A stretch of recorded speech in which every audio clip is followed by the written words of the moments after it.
ఈ బలిజ కమ్యూనిటీ ఎన్నో సంవత్సరాల నుంచి లీడర్షిప్ చేసిన కమ్యూనిటీ.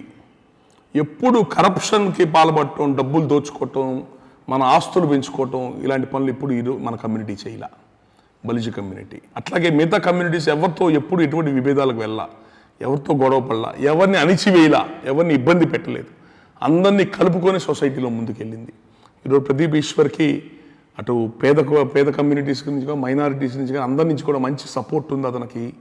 ముందు ఎవరు సపోర్ట్ ఉన్నా బ్యాక్ బోన్గా ఉండాల్సిన వాళ్ళు మీరు, తన సొంత మనుషులు మీరు అండగా నిలబడండి. ఆల్రెడీ మన కమ్యూనిటీ నుంచి చాలామంది లీడర్షిప్గా, పొలిటికల్ లీడర్షిప్గా చెప్పుకునే చాలామంది వేరే పార్టీస్ పోయి సర్వీస్ చేస్తున్నారు. మరి మనలోంచి ఒక డైనమిక్గా లీడర్ వచ్చినప్పుడు కాపాడుకోకుండా ఎవరికో సర్వీస్ చేయడం కరెక్ట్ కాదు కదా. ఆ లీడర్ రిటర్న్ వెళ్ళండి, కానీ ప్రజలు మీరు మాత్రం దయచేసి ఒక యంగ్స్టర్కి, మనలోంచి వచ్చిన ఒక యంగ్స్టర్కి అండగా నిలబడండి. నేను ఎక్కడికి వెళ్ళినా చెప్తుంటాను, మీకు మళ్ళీ చెప్తున్నాను, నాయకుడు లీడర్ అనేవాడు ప్రతిరోజు పుట్టడు. దశాబ్దం అంటే 10 years, శతాబ్దం అంటే 100 years. ఎప్పుడుకో ఒక లీడర్ పుడతాడు. ఆ లీడర్ పుట్టినప్పుడు కాపాడుకోలేకపోతే ఆ జాతి, ఆ కమ్యూనిటీ అంతకంటే దుర్మార్గులు, దురదృష్టవంతులు ఇంకోళ్ళు ఉండరు. గుర్తుపెట్టుకోండి. లీడర్ ఎక్కడి నుంచో రాడు, ఆకాశానికి ఊడిపడ్డు, మనలోంచి వస్తాడు. వచ్చిన వాడిని ప్రొటెక్ట్ చేసుకోవాలా. ఎప్పుడో కృష్ణదేవరాయలని ఇప్పటికీ చెప్తున్నాం, ఎప్పుడో ఛత్రపతి శివాజీ ఇప్పటికీ చెప్పుకుంటున్నాం. ఎందుకు? అంత లీడర్ ఇంకా లేడు కాబట్టి. లీడర్షిప్ యొక్క గొప్పతనం అది.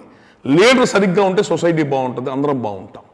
అలాంటి లీడర్షిప్ మనలోంచి ఒక యంగ్ లీడర్షిప్ వచ్చినప్పుడు దాన్ని కాపాడుకునే ప్రయత్నం చేయాలని కోరుకుంటున్నాను మిమ్మల్ని అందరినీ కూడా. ఒక్కొక్క పార్టీ 6 to 8% ఓటింగ్ ఉంది.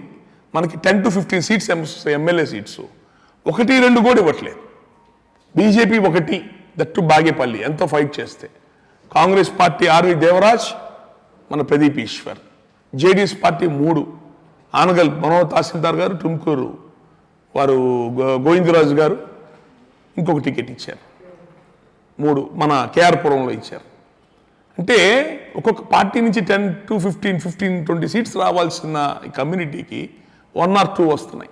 అయినా కమ్యూనిటీలో ఎటువంటి సీరియస్నెస్ లేదు, ఎవరు సీరియస్గా పోరాడట్లేదు. ఇట్లా అయితే వ్యానిష్ అయిపోద్ది, కులం వ్యానిష్ అయిపోద్ది.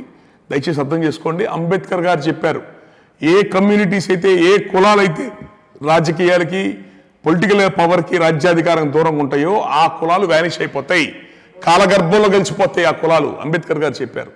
మనం ఒకప్పుడు ఇక్కడ ఎమ్మెల్యేలుగా, లోకల్ బాడీ ఎలక్షన్స్ అన్నింటితో స్ట్రాంగ్ ఉన్న ఈ కమ్యూనిటీ ఈ రోజున అసెంబ్లీలో ఎమ్మెల్యే క్యాండిడేట్ లేకుండా అయిపోయాం. రేపు భవిష్యత్తులో మనం వెళ్ళే కొద్దీ మన ఎగ్జిస్టెన్సే ఉండదు, ఈ కమ్యూనిటీ ఎగ్జిస్టెన్స్ ఉండదు. మనం ఇప్పటికైనా సర్వే అవ్వాలని చెప్పనంటే పొలిటికల్గా స్ట్రాంగ్గా ఉండాలి. చాలా తక్కువ సీట్స్ ఇచ్చారు ఈసారి. లాస్ట్ 2018లో అట్లాగే ఇచ్చారు, ఈసారి అట్లాగే తక్కువ ఇచ్చారు. ఆ ఇచ్చిన వాటిలో ఉన్నదో యంగ్ డైనమిక్ పర్సన్ ఎవరంటే ప్రదీప్ ఈశ్వర్. దట్టు కాంగ్రెస్ పార్టీ పిలిచి ఇచ్చింది.